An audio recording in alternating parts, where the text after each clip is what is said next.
বিসমিল্লাহির রহমানির রহিম।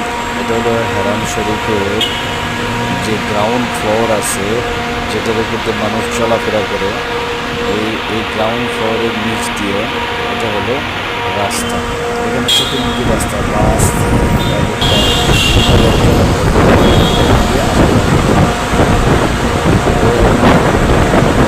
গাড়ি আসার যে কষ্ট হবে এরকম না।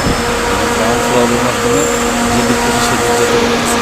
আর এই গ্রাউন্ড ফ্লোরটা নিচে যে রাস্তা, এই রাস্তায় আবার রাস্তা থেকে হ্যাঁ, এরকম গ্রাউন্ড ফ্লোরে আবার আসার মুখ আছে, যেটার মাধ্যমে আপনি উপরে আসতে পারবেন। উপরে এসে এরকম সূক্ষ্মভাবে এগুলো কাজ করা হয়েছে। এখানে প্রচণ্ড পরিমাণে গাড়ি থাকে। এরকম যারা নিচে আসবেন তারা ভয় পাওয়ার কোনো কিছু নেই। এখান দিয়ে উপরে যাওয়ার রাস্তা আছে হারাম শরীফে।